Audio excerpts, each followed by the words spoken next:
Hello and welcome. You're watching News Central TV. It's time for News Central now. I am Judith Atibi. Top stories at this hour. President Tinubu bans foreign trips by government officials. 42 killed in clashes between two communities in Chad. South Africa's Speaker of Parliament said to be arrested for over 4 million rand fraud. Details in a moment. We begin the news at this hour in West Africa, where President Bola Tinubu has banned Nigerian ministers, heads of agencies and other government officials from embarking on publicly funded foreign trips. The ban will last for 3 months in the first instance and would take effect on April 1st, 2024. Now, this was contained in a letter dated March 12, 2024, and signed by the Chief of Staff to the President, Femi Gbajabiamila, and addressed to the Secretary to the Government of the Federation, George Akume. The ban, according to the letter, was aimed at reducing cost in governance. Now, Tinubu added that government officials who intend to go on any publicly funded foreign trip must seek and get presidential approval at least 2 weeks before embarking on any such trip. Meanwhile, President Bola Tinubu has promised that the slain military personnel in Akuoma, a community in Ughelli South local government area of Delta State, will be conferred with national honors. He disclosed this at the breaking of the Ramadan fast in Abuja. The president said while oversight is essential for maintaining transparency and accountability in governance, excessive summoning of officials can disrupt operations and hinder service delivery to citizens. Addressing the gathering, the commander-in-chief commiserating with the military and the families of the deceased, assuring that the dead victims would also get what he described as a befitting burial. He therefore urged lawmakers to show discretion in the exercise of their oversight functions. The governor of Delta State, South Nigeria, Sheriff Uboriwori, has cautioned traditional rulers in the state against shielding suspects involving in the killing of 4 military officers and 13 soldiers in Okuama community, Ughelli South local government area of the state. Governor Uboriwori gave the warning when he addressed traditional rulers on the unfortunate incident at the State Traditional Rulers Council Secretariat in Asaba, the state capital. The governor, who said that the act was alien to the state, described it as barbaric, humane, and unacceptable, and pledged that those who committed the evil act must be made to face the full wrath of the law. Responding, Chairman Delta State Traditional Rulers Council, His Royal Majesty Major General Felix Mojakboro, retired, said that the security of various kingdoms would dovetail the security of the state and the nation, even as he called for a judicial panel of inquiry to unravel the immediate and remote cause of the crisis. Within our communities, expose them. Let your community be free. All of us be free. Let our states continue to enjoy peace. I pray that this phase is full of. I want to assure you again that no innocent community or anybody is innocent or will be victimized or will be attacked or anything. You have assured me that any community that is not involved, but when you harbor anybody, don't harbor, expose them. Better to expose them, give us information, get them arrested. Nobody, no career owner would like to shield criminals because we know the implication of shielding such people. It will bring disaster to our kingdom. And that is what we will work with the government to make sure that peace is returned to that community and peace will return to Delta State. Joining me now on the news to discuss this is News Central's correspondent Austin Azu. Austin, the governor has warned traditional rulers against shielding suspects involved in the killing of 4 military officers and 13 soldiers in Okuama community. Now, do you think this was necessary? And have the traditional rulers been fingering in this act as well? First, let's begin by saying that no crime will ever take place in a community without the involvement or the notice of anybody living in the community. There are a lot of persons who might have had intent about those who are behind this dastardly act. And somehow, somewhere, the traditional rulers are the custodian of those communities. So it's very important that this warning comes at this point in time to enable to calm down nerves. Of course, the slave military and soldiers' families, they are not happy.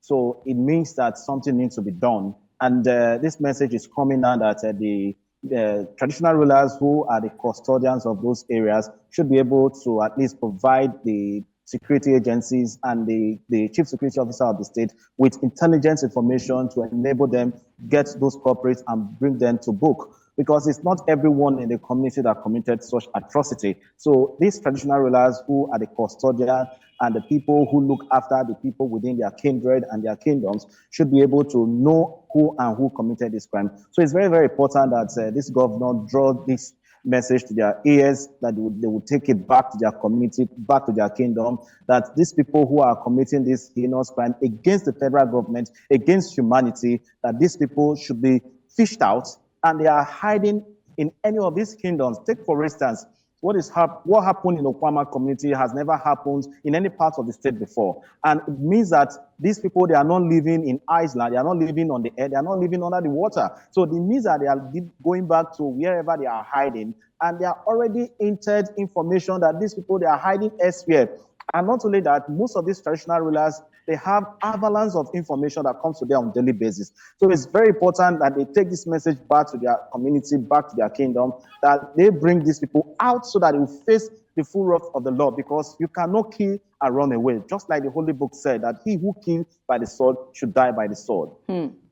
So traditional rulers been fingered in this act as well. But you just talked about, fishing out the culprits.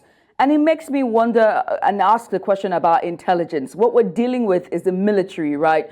The military should, by all standards, have intelligence when it comes to this matter. And now throw in the state government as well as the traditional rulers. And you just asked how come it's taking so long. And I also want to ask the same question. Why is it taking so long for the culprits to be fished out? They should know them. They know the traditional rulers know the people better than anybody else. They understand the terrain. What's happening, on that? And what would you say to that? Well, like what you rightly said, I believe that the traditional rulers, some of them might not have gotten the full details of these criminals. However, there are people in the community who know these people more better. But it's very difficult for one of them or some of them to come out to own up, because one, they are scared of those who are behind the dastardly act. Secondly, they are scared of how they are going to present it before and, go scot-free and all those ones. So it's very difficult for you to provide such information in this kind, in this kind of environment where we have these atrocities. But I think for you to be patriotic enough, those of you who know more about those corporates and where they are hiding, it's better you fish them out so that the community can be at peace. As we speak at the moment, nothing is happening in the community. From intelligence reports we gathered so far that the military, they have moved Swamp Boogie to the community. So I wonder what Swamp Boogie will be doing in a community, and thereafter you come to look at the community, how it's going to look like. So it's very important that they fish out these perpetrators and allow them so that the people of the community can return back to their ancestral home and settle down and live life again. Imagine where they are living now. Imagine where they are hiding at this point in time. Who provides them, in terms of health, in terms of security, in terms of food. It's very difficult for you to find all these things at this point in time. Take, for instance, if you happen to get to Okwama, for instance, or probably a neighboring community like Barigolo and Akugbene and a host of others, for you to move from that particular community to the next community, you must pass through the waters, you must pass through the land. So if you're hiding in the forest, how are you going to get, one, access to health, access to food, access to light? Vis-a-vis, due to the fact that these people who have fled the community at this point in time, they need a lot of succor. They need medical attention. They need health. So these people at this point in time, you need to save them from this stress so that they'll be able to go back to their community and have this understanding, this relationship they have built over the years, and enjoy their freedom. As we speak at this point in time, these people from Okoma community, they don't have freedom anymore. Even regarding to those who are even living in neighboring communities, they don't have freedom anymore because the presence of the military have sent a strong message to them. Austin. So we are begging those people who know those people who committed this crime that they should be able to provide the security agencies with relevant information. Yeah, Austin, I understand this, and I hope that the people can also take charge in their own destinies and life. I mean, the one thing can be said, you know, for hiding, if you want to come out of hiding and do what's right for yourself, one of the things about safety, unfortunately, is to trust the people in power and do the right thing. Austin Azu there, our correspondent all the way there from Delta State. We'll move away from that now and all to security matters. Still on security matters, but this time to Kaduna State. About 200 police personnel have been deployed to the Karuga area and the Kajuru local government area of Kaduna State in a bid to secure the safe return of the 287 abducted school children, including several other kidnapped victims. Now, the governor of Kaduna State, during a meeting with stakeholders and heads of security agencies in the state, assured residents that all those kidnapped will be rescued unhurt.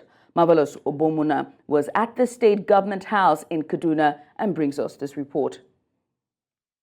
The clock is ticking, and the time frame given by the bandits for a 1 billion naira ransom to be paid for the release of the 287 abducted Kuriga school children in Kaduna State is inching closer. Some say it is better imagined than felt. What will be going on in the minds of families of these kidnapped victims, especially as the day draws nearer with little or no idea of what to do, as government continues to maintain that no ransom will be paid. Here at the government house, Kaduna State, there has been an ongoing strategic meeting with security agencies, community leaders, and other relevant stakeholders, all aimed at ensuring the safe release of the Kuriga school children that were abducted by bandits. We are making a lot of progress, and we are also working to ensure that our children return back home safely. Only yesterday, I had further interactive session with the communities that were affected, particularly the Kuriga community. Part of efforts to ensure the release of the children is the deployment of about 200 security personnel to the affected communities. I just inspected 200 of them this morning. They are on ground. We are making every effort, logistics support. The state government has promised, and very soon they will move out.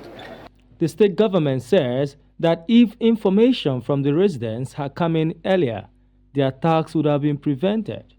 From some of our investigation, we realized that we have people within the communities who should have alerted the securities immediately when the first incident happened, before even the second incident. And that's the reason why we gathered everyone here today to emphasize on the importance of trying to reach out to relevant security agencies or traditional heads who are here. Although intelligence sharing is pivotal to any successful security operation, however, information available reveals that the Kuriga attack and several others in the same area is being enabled by the absence of poor telecommunication network in the vicinity. In Kaduna for News Central, I am Marvelous Obomanu. And for more on this, News Central's correspondent Marvelous Obomanu joins me now for update on this.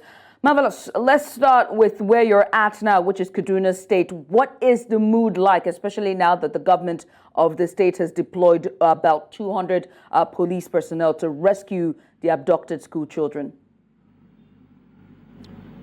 Ordinarily, there should be an air of excitement around Kaduna, especially with the deployment of over 200 police personnel that will rescue these abducted Kuriga school children. But that excitement is not at its peak. And this is why. This is almost a week after the abduction of these school children, since last week Thursday. And this is when the state is mobilizing police to go for the rescue team. And some of the residents are expressing worry that these children have been long gone. They've been taken far into the bush, and they were expecting that immediately this thing happened, the government ought to have taken proactive steps by mobilizing this rescue team almost instantaneously. But this is after a week, and we are still talking about deploying police that will go for the rescue and all the rest. So some residents are taking this news with a pinch of salt, because as far as they know, these children are long gone. And of course, some of them are saying that the government knows where these bandits are, but they are wondering why the security agencies are not going into their enclaves to fish them out. You know, let me remind you, in 2020 or 2021, an American national, his name is Philip Wanthing, he was kidnapped and brought into Nigeria through the Sokoto border. And it took the American government 24 hours to conduct a rescue operation. One of the American best, Navy team, SEAL Team 6, an allied team, came to Nigeria, conducted a rescue operation 24 hours after the kidnap, and took their national home. And let me remind you, this national is a son of a farmer.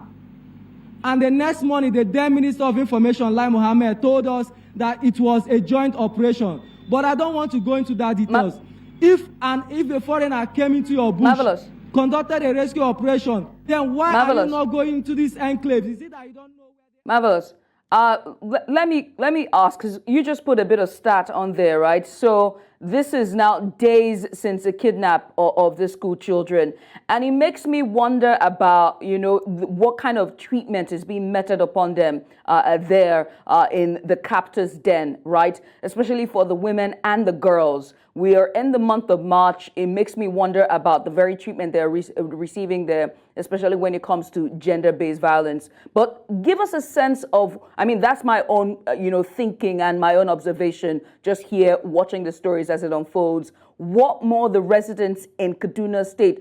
You are on the field. Give us a sense of what residents are saying generally on the demand made by the bandits. First of all, the residents are saying that they have lost hope in the government, and that the government has not shown sincerity and willingness to even want to rescue these children, because the body language of the government when this thing happened till now is telling them that government is not showing enough commitment to want to get these children freed. And they are saying that government should negotiate with these bandits and get these children out of this place. Do you understand? Psychologically, you should know how the mind of children works. Men with guns, ordering them up and down, pushing them right, front, back, and center. It damages their psyche. This kind of, situation does not leave their brain till they grow up. So these residents are saying that government should negotiate with the bandits and get these children released. Even though I am not in the school of thought that want government to, negotiate with the bandits and pay. Right. Marvelous, I want to say thank you so much. It emboldens. Marvelous, thank you so much for coming on. We appreciate you. Well, we do have to go now, but serious conversation is still going to be had on that matter. Well, we'll take a very short break at this point. When we come back on the other side, more. This is News Central. Stay with us. And away from security matters, for many Nigerians, the dream of a quick weekend getaway or business trip within the country has turned into dreams. Soaring airfare prices have driven passengers away, leaving once bustling airport terminals eerily empty. Lekon Onobanjo has the details in this report. Gone are the days of bustling crowds at the Murtala Mohammed Airport in Lagos or the General Aviation Terminal. Airline staff now complain of processing a trickle of passengers instead of the usual throngs. The culprits, a double whammy of rising aviation fuel costs, reaching a staggering 1,300 naira per litre and a weak naira compared to the dollar. Airlines are facing a brutal squeeze. What of subsidy on the petroleum products have brought a general inflation in almost all facets of the economy, and with the airlines are not isolated. The actual depleted state of the naira to the dollar, considering that most of the trainings, repairs, and payment of leases are done in dollars. All this has affected the cost of operation and also will reflect in the fares that's been paid. Economy tickets that used to cost around 50,000 naira for a Lagos to Abuja flight have doubled or even tripled in some cases. The pain is evident. Travel agents report a drastic drop in bookings. You follow the trend, the price of the ticket fare swings. It swings to the demand. It swings to the algorithm of the computerization system of some of these airlines, which are programmed to manage revenue and ticket. I have an instance where the actual range when you go through the website is X amount, but for the travel agents there's some sort of discount, so that margin is what they get.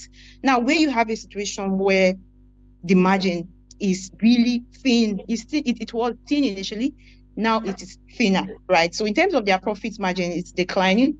Airlines now operate with half-empty planes, which means burning cash. To survive, some carriers are resorting to sharing flights with competitors and sharing the cost and revenue. Passengers and airlines alike are now looking towards the government for a solution. Government intervention is big, and I think there has to be that roundtable conversation between the government authorities, the various agencies and the regulators, and the operators in this industry, right? Until a solution is found, Nigeria's airports will likely remain a shadow of the former selves, echoing with the silence of grounded and unfulfilled travel plans. In Lagos for News Central, Lekon Onobanjo. And we turn now to Nigeria's education, as the Nigerian Senate has passed the Student Loans Access to Higher Education Act Repeal and Reenactment Bill of 2024. The bill, which scaled first, second, and third readings in both parliamentarian sittings, became law on Wednesday. The Senate's resolution followed its consideration of the report of the Senate Committee on Tertiary Institutions and TEF Fund. President Bola Tinubu had last week written to the Senate and the House of Representatives seeking the repeal of the Student Loan Access to Higher Education Bill and to enact a new one.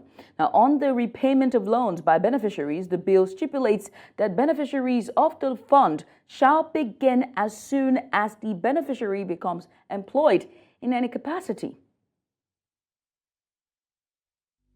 To repeal the Student Loans Access to Higher Education Act 2023 and enact the Student Loans Access to Higher Education Act 2024 to establish the Nigerian Education Loan Fund as a body corporate to receive, manage, and invest funds to provide loans to Nigerians for higher education, vocational training, and skills acquisition, and for related matters 2024. Still with education, but this time efforts. Now, in an effort to address the gap in the educational sector in Nigeria's northeastern state of Borno, the governor has approved 1 billion naira for the training of basic levels teachers across the 27 local government areas of the state. The governor of the state made this known while inaugurating newly appointed local government education secretaries who will administer the affairs of primary education in their respective local government areas. Our correspondent Umaru Kirawa completes this report. The statistics of out-of-school children in northern Nigeria in recent times has continued to be a source of concern. The decade of insurgency that ravaged the region further compounded the situation, exposing many to poverty and hunger. Borno State government is taking deliberate steps by changing gear from construction of mega schools, rebuilding the devastated infrastructures to provide adequate support to teachers for enhanced learning outcomes. I'm particularly delighted and indeed pleased to address you today on this occasion of the inauguration of the newly appointed 27 local government education secretaries and this revision of 57 schools monetary vehicles. And I want to convey my approval through the Secretary of the State Government for the training of 1,000 teachers. To this effect, sum of 1 billion naira will be set aside to train the teachers.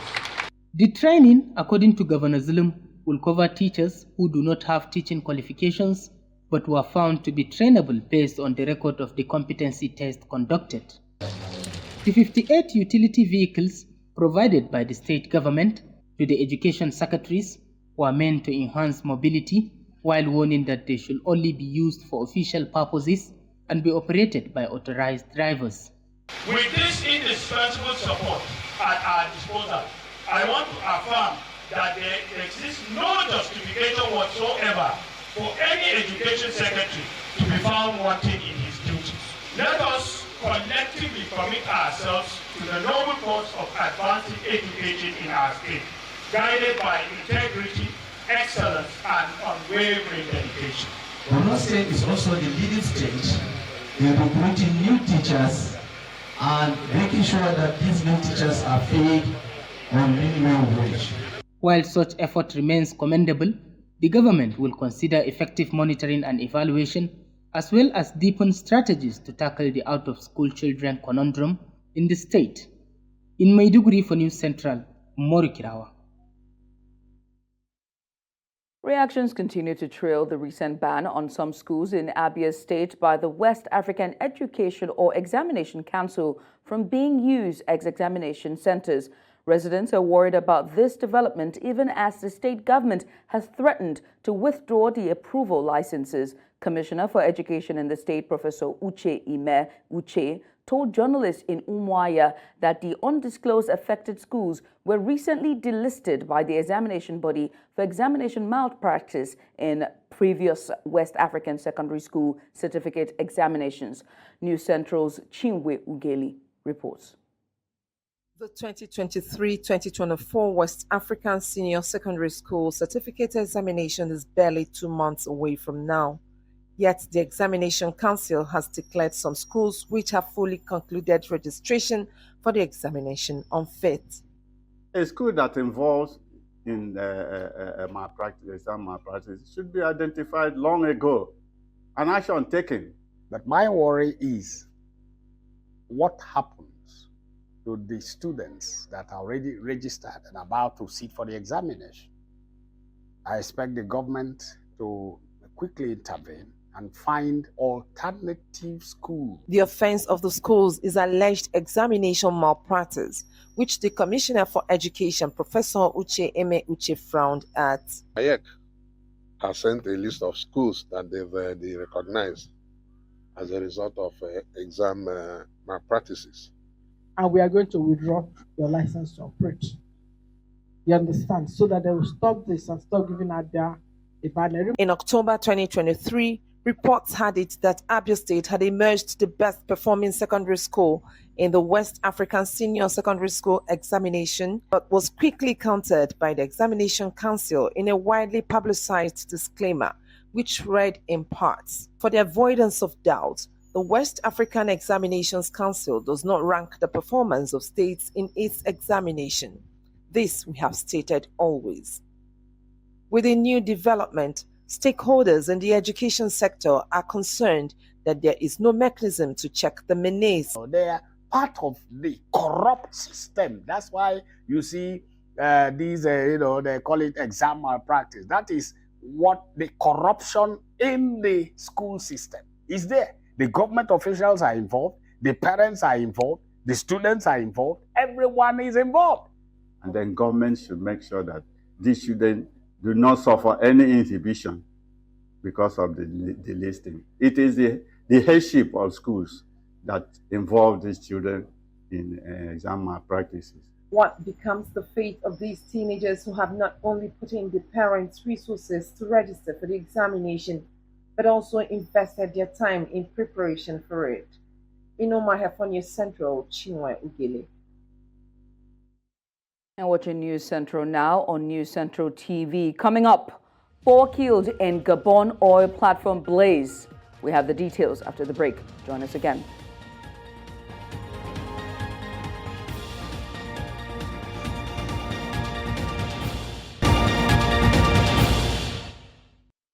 Welcome back. The news continues in Southern and Central Africa, where clashes between two communities in eastern Chad have killed at least 42 people in a desert region of the vast Sahel country, often hit by land disputes.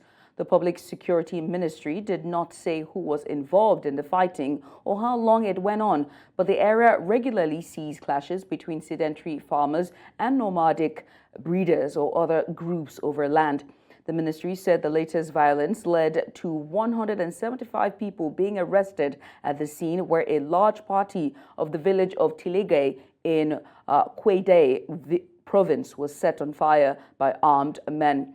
Chadian media reports said the fighting lasted several days, with some saying it began on Sunday. However, the reports could not be verified by the authorities. At least 4 people have died and a 5th is missing after a fire on an oil platform off the coast of Gabon. The Ministry of Oil and Gas said the fire broke out on Wednesday afternoon on the Bekuna platform owned by Franco-British energy company Perenco and located off the Chatampa oil terminal on Gabon's southeast coast. It added that 7 of the 12 people on board the platform at the time of the accident had been evacuated. Perenco said in a statement early Thursday that the fire had been placed under control and all personnel who were not injured moved to a safe location. And now we move to Southern Africa with the latest news from South Africa, where the speaker, and that's Nosiviwe Mapusa Nqakola, is set to be arrested for over 4 million rand in corruption and money laundering. Nqakola is expected to hand herself over to the police in Pretoria on Friday. And still with South Africa, as it holds its second Black Industrialist and Exporters Conference in Sandton, Johannesburg, under the theme Black Industrialist Catalyzing Economic Growth and Jobs. Now, the conference coincides with the 20th anniversary of the enactment of the Broad-Based Black Economic Empowerment Act, also taking place as South Africa approaches the 30th anniversary of its democracy. Now, the conference was attended by more than 1,000 Black industrialists, and Bongani Siziba, News Central's correspondent in South Africa, gives us a story. The Black Industrialist Exporters Conference in Johannesburg brought together visionaries and entrepreneurs from all corners of the country with a common mission to elevate the status of Black businesses and tackle the challenges they face in the industry. Showcases and celebrates the many successes we're having. It also helps to set the mood for a bigger focus by Black industrialists on the African market, on exporting to other African countries, as well as to the United States, the European Union, and China. And therefore, this program aims to expand the economy, to get many more Black South Africans to be part of the entire economy, so broadening it. Ramaphosa alluded that Black businesses have been the backbone of the nation's growth, yet too often their contributions have been overlooked and undervalued. However, despite facing immense challenges, Black industrialists have persevered, and many of them have defied odds, and they've broken barriers to create thriving businesses and to contribute significantly to our nation's economic development. The conference provided a platform for Black-owned businesses to showcase their products and services, highlighting the creativity, innovation, and resilience that define them. Industries like this are very important because they help companies such as ours, where we specialize in schoolwear, corporate wear, fashion, in some instances, to penetrate markets in neighboring countries and not just in South Africa, where we are able to create job opportunities, and also just to send items that are proudly South African to neighboring countries so they can get a taste and feel of the quality of our products. It's important to be at these conferences because we can network with other businesses and find out what sort of needs there are for our products, as well as how to penetrate other African countries to get our product into the countries we haven't tapped into already. So although we're in Namibia or Botswana, maybe there's other neighboring countries that we still need to get into. The president's words resonated with the attendees, who have long felt the weight of being marginalized in the business world. The conference served as a beacon of hope and empowerment for those striving to break through barriers and make a difference. As they continue to rise and thrive, future of black business in South Africa looks brighter than ever. From Johannesburg, where dreams are nurtured and business is celebrated, this is a story of resilience, determination, and success in the face of adversity. For News Central, Wangani Siziba. And we move on to East Africa as Sudan's war enters its second year, and amid international warnings of food shortages in the country, some charities are trying to reach the displaced and provide them with iftar meals during the Muslim holy month of Ramadan. Tens of thousands of people have died and millions more forced to flee their homes since the war began between the army of General Abdel Fattah al-Burhan and the Rapid Support Forces (RSF) of his former deputy, and that's Mohammed Hamdan Daglo, began in April of last year. الحرب التي فرضت علينا ونحن في أول رمضان، ويعتبر أول أيام رمضان ونحن نصوم خارج منازلنا ومناطقنا. الآن نحن في مركز إيواء، نحن الآن بنفطر وساكنين في مساكن وفي فصول لا فيها كهرباء، لا فيها مراوح، لا فيها أبسط مقومات الحياة فيها ما في. حقيقة الناس كانت بتصوم في بيوتها في وسط الأسر بطريقة مرتبة ومعروفة، لكن الآن الظروف الراهنة جعلتهم أن الناس يصوموا ويكونوا نفسهم في أوضاع مختلفة خالص، ومختلفة مختلفة باتجاه السيء للغاية. مستهدف فيه 6 مراكز للإيواء. بنقدم وجبة إفطار للصائمين. تقريبا الوجبة عبارة عن 20 قالب عصيدة مع مجموعة من العصائر بالإضافة.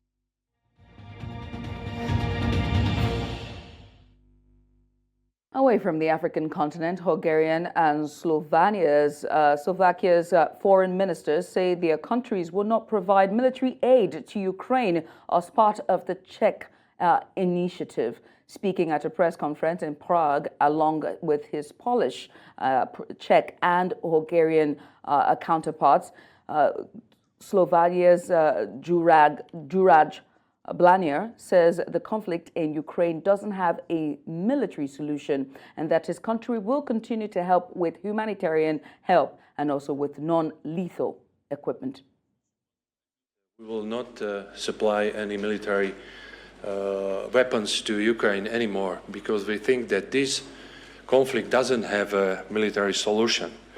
That's why we don't join this Czech initiative. We are going to continue to help with humanitarian help and also with the non-lethal equipment, especially in demanding where we are very, very strong as a Slovak Republic. There's no reason to change. Hungary has not and will not deliver any weapons to Ukraine.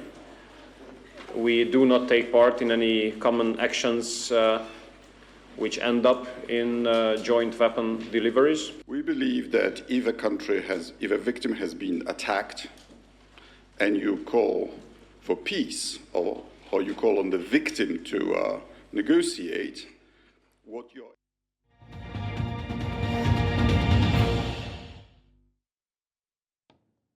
And in business, Nigeria accounts for about 30% of the total of China's investments in Africa. China's economic strengths and potentials have given her the leverage to invest in Nigeria's economy. On Thursday, the Nigerian Institute of International Affairs, in collaboration with the Chinese Consulate General in Nigeria, held a conference to discuss deeper ties.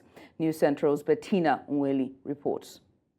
The population of over 213 million, Nigeria is a ready market for China's businesses and investments. The impact of China has been felt across various states in areas like infrastructure, construction, maritime, to mention a few. In addition, China's companies are major stakeholders in the Lekki Free Trade Zone in Lagos State And the launch of the book, The Chinese in the Nigerian Economy, speaks even more volume. Nigeria is the largest popular in Africa and also the biggest economy in Africa. And both countries are also big market, especially Nigeria. A lot of quality products what the Chinese market need, like agriculture, like natural resources. And I think that China, we have investment, we have experience, we have technology, we have equipment. So I think that we can help each other and make a win-win. Nigeria is resetting its agenda, and in doing so, we have a lot to do with the global environment, and it is time to identify our friends again, to see the things that they have done, to see the things that they're doing, and to see how we can reset, for a better future. China has remained the world's largest investor in Africa in terms of total capital. According to the Brookings Institute, they invested more than $72 billion in the continent from 2014 to 2018. Those investments created more than 137,000 jobs across 259 projects. We need to also have a policy of engagement with the Chinese and with any other power. I realize that many countries in Africa don't have policy of engagement. For instance, you could see US-Africa policy, you could see China-Africa policy, UK-Africa policy, but we don't have a Nigerian-US policy or a Nigerian EU policy. We need to begin to create astute policies that will guide our engagement, that will guide our foreign policy. It is suggested that Nigeria should bridge the trade deficit by exporting more agricultural products and solid minerals to China, while both nations should re-enter a more feasible agreement that will emphasize quality, trade balance, promote and preserve the national interest of the two countries. In Lagos, for News Central, Bettina Nweli.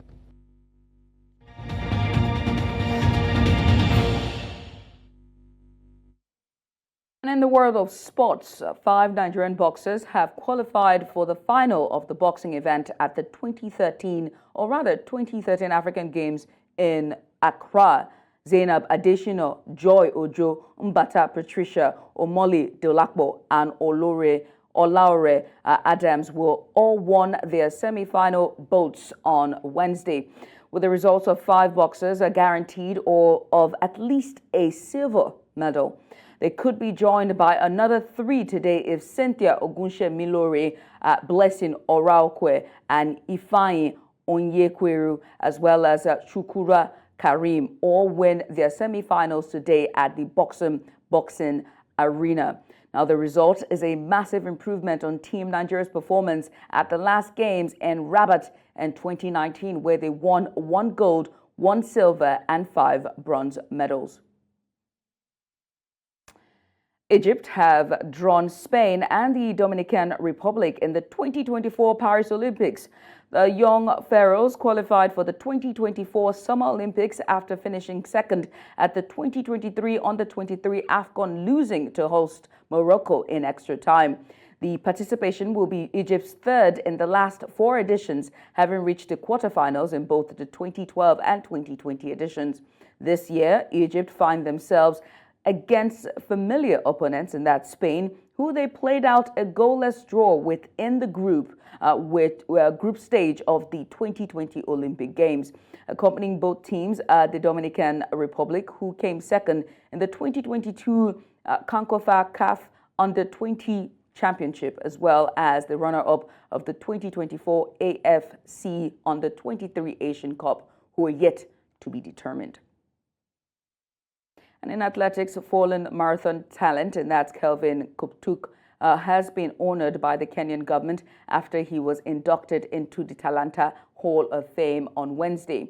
While his family and the family of his late coach received 10 million Kenya shillings each, the marathon current world holder, lost his life in a tragic road accident on February 11th. According to authorities, the reigning London Marathon champion was driving on the night of Sunday, February 11th, when his car veered off the road into a ditch and then he hit a large tree. Him and his coach were killed instantly, while another passenger, Sharon Kusge, was injured in the crash. And finally, North Korea on Thursday revealed it cannot host next week's World Cup qualifier, according to Japan's Football Association chief, throwing the game into doubt. North Korea was scheduled to play Japan in Pyongyang on Tuesday in the second game of the double header on the road to the 2026 World Cup. But North Korean officials told Japan officials that the game cannot go ahead in Pyongyang after the two sides met in a first qualifier in Tokyo, which Japan won 1-0. Now, the match, which was supposed to be held in North Korea, would have been the first game in North Korea for Japan's men's team since 2011. Now, relations between the two countries have long been dogged by issues including compensation for Japan's brutal occupation of the Korean Peninsula between 1910 and 1945, and more recently by the capital of North Korea's firing of missiles over Japanese territory. And that's all at this hour, but before we go, let's take another look at some of the major stories. President Tinubu has banned foreign trips by government officials. 42 have been killed in clashes between two communities in Chad. And finally, we told you that South African Speaker of Parliament is set to be arrested over 4 million rand fraud. Now remember that you can send your eyewitness report to the WhatsApp number now on the screen. Make sure to do follow us on social media. We are at News Central TV. You can also watch News Central live on DSTV channel 422, Star Times channel 274, Avo TV, and YouTube. Many thanks for watching. I'm Judith at TV.